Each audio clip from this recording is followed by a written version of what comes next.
നമസ്കാരം.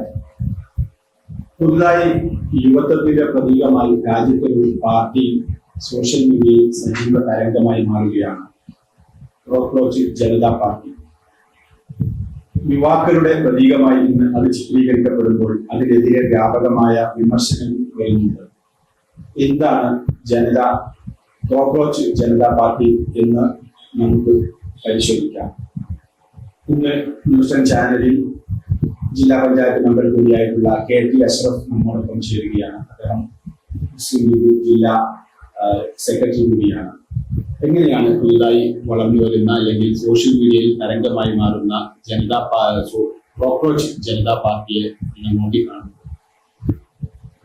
Cockroach Janata party എന്ന് പറയുന്നത് ഇന്ത്യയിലെ മൊത്തം രാഷ്ട്രീയ നേതാക്കന്മാരെ കണ്ണു തുറപ്പിക്കുന്ന ഒരു രാഷ്ട്രീയ മൂവ്മെന്റാണ്.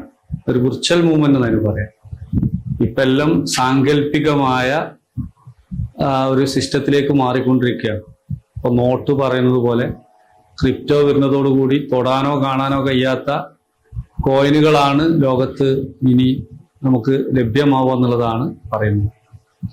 അപ്പൊ അതുകൊണ്ട് തന്നെ ഈ കോക്രോച്ച് പാർട്ടി, ഇന്ത്യ എന്ന് പറഞ്ഞ രാജ്യം ലോകത്ത് തന്നെ യുവജന സമ്പത്ത് ഏറ്റവും കൂടുതലുള്ള നാടാണ്. ഇത്ര യുവാക്കളുള്ള മറ്റ് ചൈന പോലും ഇല്ല. അതുകൊണ്ട് തന്നെ ഈ ചെറുപ്പക്കാരെ യഥാർത്ഥത്തിൽ നമ്മൾ കുറ്റപ്പെടുത്തുന്നതിന് മാറി നിന്ന് ചെറുപ്പം യഥാർത്ഥത്തിൽ നല്ല ചിന്താഗതിയുള്ളവരും എല്ലാം മനസ്സിലാക്കുന്നവരുമാണ് എന്നാണ് മനസ്സിലാക്കേണ്ടത്. അഭിജിത്ത് എന്ന് പറയുന്ന ഒരു വിദ്യാർത്ഥി, 30 വയസ്സുകാരനാണ്. ഇന്ത്യയിലെ സുപ്രീം കോടതിയിലെ ചീഫ് ജസ്റ്റിസിന്റെ ഒരു വിധി പ്രഖ്യാപനത്തിന് ശേഷം മണിക്കൂറുകൾ കഴിയുന്നതിന് മുമ്പ്, കൃത്യമായിട്ട് പറഞ്ഞാൽ മെയ് 15 വിധി വരുന്നു. മെയ് 16 അതിനെതിരായിട്ടുള്ള ഒരു മൂവ്മെന്റ് വരികയാണ്. യുവാക്കളുടെ അഭിമാനത്തെ ചോദ്യം ചെയ്യുക. അതായത് പാറ്റകളെ പോലെയാണ്, കൂറകളെ പോലെയാണെന്ന് പറഞ്ഞാൽ ഏതോ ഒരാൾ തെറ്റ് അല്ലെങ്കിൽ ഒരു സംഘം തെറ്റ് ചെയ്യുമ്പോൾ മൊത്തത്തിൽ നമ്മൾ അടിച്ചാക്ഷേപിക്കുന്ന ഒരു സിസ്റ്റം. അതും ഒരു വ്യക്തിയോ മറ്റോ അല്ല, നീതിപീഠം തന്നെയാണ്. സുപ്രീം കോടതി പ്രത്യേകിച്ച് അതിന്റെ ചീഫ് ജസ്റ്റിസിന്റെ ഒരു പരാമർശമാണ് ഇന്ത്യയിലെ യുവാക്കളെ ചൊടിപ്പിച്ചത്. അങ്ങനെ ചൊടിച്ച് നമ്മൾ പറയല്ലോ, ഈ തീയ് നന്നായിട്ട് കത്തി നിൽക്കുന്ന സമയത്ത് അത് ആളി കത്താൻ ചെറിയ ചെറിയ എണ്ണ ഒഴിച്ചാൽ മതി. അതാണ് ഇവിടെ സംഭവിച്ചത്. അപ്പൊ അതിന്റെ ഒരു ഉദാഹരണം പറയുകയാണെങ്കിൽ, ഈ പാർട്ടി സോഷ്യൽ മീഡിയ പ്ലാറ്റ്ഫോമിലൂടെ ഉണ്ടാക്കി ഒരാഴ്ച കഴിഞ്ഞപ്പോൾ അതിന്റെ ഇൻസ്റ്റഗ്രാം ഫോളോവേഴ്സിന് മാത്രം നോക്കിയാൽ എക്സ് അഥവാ ട്വിറ്റർ 1 ലക്ഷം വന്നപ്പോൾ തന്നെ ബാൻ ചെയ്തു തുടങ്ങി. ഇൻസ്റ്റയിൽ നമ്മൾ കണ്ട സംഭവം എന്താണെന്ന് വെച്ചാൽ, ഇന്ത്യ 12 കൊല്ലമായി ഭരിക്കുന്ന ഒരു ഗവൺമെന്റിന്റെ BJP ഗവൺമെന്റ് ഇൻസ്റ്റ പേജിൽ 8 മില്യൺ ഫോളോവേഴ്സാണ്.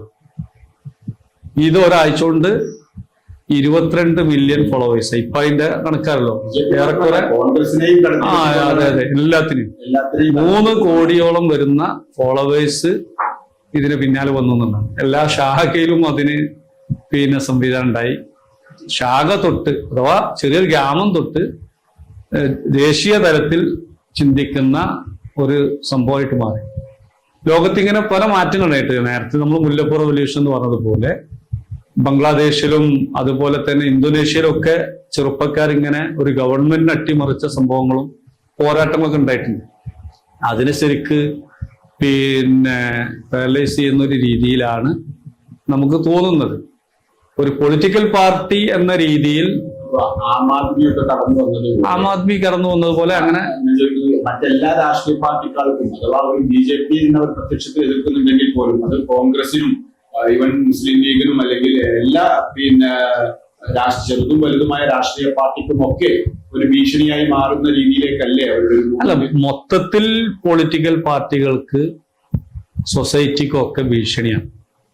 പക്ഷെ അതിന് ചില തിരുത്തലുകൾ രാഷ്ട്രീയ പാർട്ടികൾ നടത്തുന്നതുണ്ട്.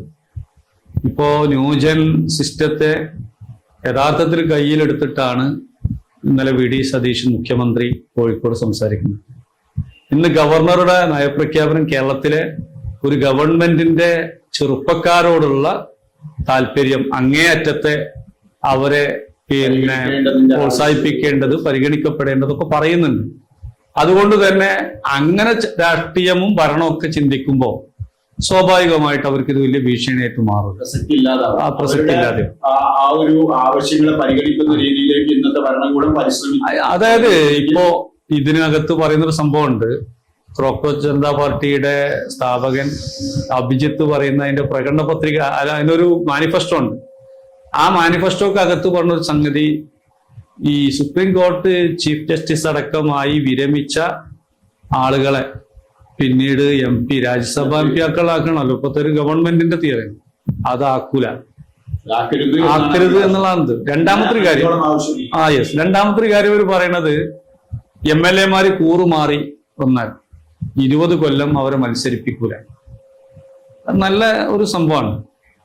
3, ഇപ്പൊ ഇന്ത്യയിലാകെ ഡീലിമിറ്റേഷൻ ചെയ്യുന്നതിന് ഇരട്ടിപ്പിച്ച് സ്ത്രീ സംവരണത്തിന്റെ പേര് പറഞ്ഞിട്ടാണല്ലോ ഈ ഒരു രാഷ്ട്രീയത്തിലെ അല്ലെങ്കിൽ ഒരു ഫാസിസ്റ്റ് അജണ്ട നടപ്പിലാക്കുന്ന BJP. ഇപ്പൊ നിലവിലെ സംവിധാനം വെച്ചുകൊണ്ട് തന്നെ ചെറുപ്പക്കാർക്ക് സ്ത്രീകൾക്കും ഒക്കെ പരിഗണിക്കും. പ്രത്യേകിച്ച് സ്ത്രീകൾക്ക് പകുതി കണ്ട് സീറ്റ് മാറ്റി വെക്കും. മന്ത്രിസഭയിലും പകുതി സ്ത്രീകൾക്ക് പരിഗണന കൊടുക്കും. ഇതൊക്കെ ഒരു വിപ്ലവകരമായ ഇവിടുത്തെ സ്ത്രീകളും അങ്ങനെയുള്ള ആളുകൾ ചിന്തിച്ചുകൊണ്ടിരിക്കുന്ന കാര്യം, നടപ്പിലാക്കാനുള്ള ചിന്തിച്ചുകൊണ്ടിരിക്കുന്ന കാര്യങ്ങളാണ്. അങ്ങനെയുള്ള ഓരോ വർഗീയതക്ക് എതിരായിട്ടുള്ള സംസാരങ്ങൾ യുവത്വം വർഗീയതക്കെതിരാണ് എന്ന് കാണിക്കുന്നതാണ്. അതെ അതെ അതെ. ചുരുക്കി പറഞ്ഞാൽ ഇന്ത്യയിലെ ചെറുപ്പം ഷണ്ഡീകരിക്കപ്പെട്ടിട്ടില്ല എന്നും അവരവരുടെ പ്ലാറ്റ്ഫോമിനകത്ത് നിന്നുകൊണ്ട്, അവരുടെ പുതപ്പിനകത്ത് നിന്നുകൊണ്ട് പോലും ലോകത്തെ ഏത് മുക്കിൽ നിന്നും പ്രതികരിച്ചുകൊണ്ടിരിക്കുന്നു എന്നും അവരിതെല്ലാം നിരീക്ഷിച്ചുകൊണ്ടിരിക്കുന്നവരാണ് എന്നുമുള്ളതിന്റെ വളരെ ഉത്തമ ഉദാഹരണമാണ് ഈ പറയുന്ന നിമിഷ നേരം കൊണ്ടുള്ള പൊളിറ്റിക്കൽ പാർട്ടി. ഇതിന്റെ പ്രത്യാഘാതം എന്ത് എന്നുള്ളതൊക്കെ പിന്നീട് പറയേണ്ട കാര്യങ്ങളാണ്. മുസ്ലിം ലീഗ് ഒരു ഔദ്യോഗിക രാഷ്ട്രീയ സംഘടന മലപ്പുറം ജില്ലാ സെക്രട്ടറി കൂടിയാണ്. മുസ്ലിം ലീഗ് ഒക്കെ എങ്ങനെയാണ് ഇതിൽ നോക്കിക്കാണുന്നത്? അല്ല, മുസ്ലിം ലീഗും മുസ്ലിം ലീഗിന്റെ നേതാക്കന്മാരും എല്ലാ നല്ല കാര്യങ്ങളെയും എല്ലാ ചലനങ്ങളെയും ശരിക്കും ഉൾക്കൊള്ളുന്ന പാർട്ടിയാണ്. മുസ്ലിം ലീഗിന്റെ ഇപ്പോഴത്തെ സംസ്ഥാന പ്രസിഡന്റ് സാദിഖ് അലി ശിഹാബ് തങ്ങൾ, അതിനു മുമ്പ് ഹൈദരലി ശിഹാബ് തങ്ങൾ, അതുപോലെ തന്നെ മുഹമ്മദ് അലി ശിഹാബ് തങ്ങൾ, പൂക്കോയ തങ്ങൾ, ബാഫക്കി തങ്ങൾ, ഇങ്ങനെയുള്ള അതിന്റെ പ്രസിഡന്റായി വരുന്നത്. കായികമില്ലത്ത് മുഹമ്മദ് ഇസ്മായിൽ സാഹിബ് തൊട്ട് KM സീതി സാഹിബ്, CH മുഹമ്മദ് കോയ സാഹിബ്, അഹമ്മദ് സാഹിബ്, ഇപ്പോ PK കുഞ്ഞാലിക്കുട്ടി സാഹിബ് അടക്കമുള്ള നേതാക്കന്മാര് ഇതില് നല്ല ചിന്തകളും അതോടൊപ്പം ആ കാലഘട്ടത്തിന് അനുസൃതമായ രീതിയിൽ രാഷ്ട്രീയ ചലനങ്ങളെ മുന്നോട്ട് കൊണ്ടുപോകുന്ന ആളുകളാണ്. ഇപ്പൊ നോക്ക്, ചെറുപ്പക്കാരെ ഒക്കെ ഉള്ള സീറ്റ് 27 സീറ്റാണ് മുസ്ലിം ലീഗിനുള്ളത്. ആ ഉള്ളതിൽ ചെറുപ്പക്കാരെ പരിഗണിച്ചല്ലോ. MSF പരിഗണിച്ചു, അതിലെ വനിതകളെ പരിഗണിച്ചു, യൂത്തിനെ പരിഗണിച്ചു. അതും നല്ല ജയസാധ്യതയുള്ള സ്ഥലങ്ങളിലും അതോടൊപ്പം തന്നെ ഓളുണ്ടാക്കാൻ പറ്റാവുന്ന ഏരിയയിലുമൊക്കെ ലീഗാശ്രമം നടത്തി. മലപ്പുറം ജില്ലാ പഞ്ചായത്തിന്റെ ഒരു പ്രതിനിധി എന്നുള്ള രീതിയിൽ എനിക്ക് പറയാൻ കഴിയും. ജില്ലാ പഞ്ചായത്തിന്റെ വൈസ് പ്രസിഡന്റ്, നല്ല പ്രാപ്തിയും കഴിവുള്ള വനിതകൾ, അതുപോലെ തന്നെ ഭരണപാരമ്പര്യം പരിചയമുള്ളവരൊക്കെ ഉണ്ടായിട്ടും ചെറുപ്പക്കാരിയായിട്ടുള്ള ഒരു അഡ്വക്കേറ്റ് സ്മിജിയെ വൈസ് പ്രസിഡന്റ് ആക്കിയിട്ടാണ് സാദിഖ് അലി ശിഹാബ് തങ്ങൾ. ഒരു വിപ്ലവമാണ് സത്യത്തിൽ അതൊക്കെ. അതാണ് മുസ്ലിം ലീഗിനെ സംബന്ധിച്ചിടത്തോളം ഇതിലൊന്നും ബേജാറില്ല. കാരണം ലീഗ് പാർട്ടി ചെറുപ്പക്കാരുടെ മനസ്സറിഞ്ഞ് പ്രവർത്തിക്കുന്ന ഒരു പാർട്ടിയാണ്. നമുക്ക് അവസാനിപ്പിക്കാം. ഇന്ത്യയിലെ യുവത്വം അത് മുമ്പ് പ്രളയം ഉണ്ടായപ്പോഴും ഒരാശങ്ക ഉണ്ടായപ്പോഴും ഉണർന്ന് പ്രവർത്തിക്കുന്ന കാഴ്ചകളാണ് നമുക്ക് കാണാൻ കഴിയുന്നത്. അവർ ഒരിക്കലും മൊബൈലിൽ അഡിക്റ്റായി അല്ലെങ്കിൽ സോഷ്യൽ മീഡിയക്ക് അഡിക്റ്റായി നിൽക്കുന്ന ഒരു കൂട്ടമല്ല. അവർ എല്ലാം നിരീക്ഷിച്ചുകൊണ്ടിരിക്കുന്നുണ്ട്. ആവശ്യമായ സമയത്ത് ആവശ്യമായ രീതിയിൽ ഈ യുവത്വം ഇന്ന് ഇന്ത്യക്ക് വലിയ ഒരു മുതൽക്കൂട്ട് തന്നെയാണ്.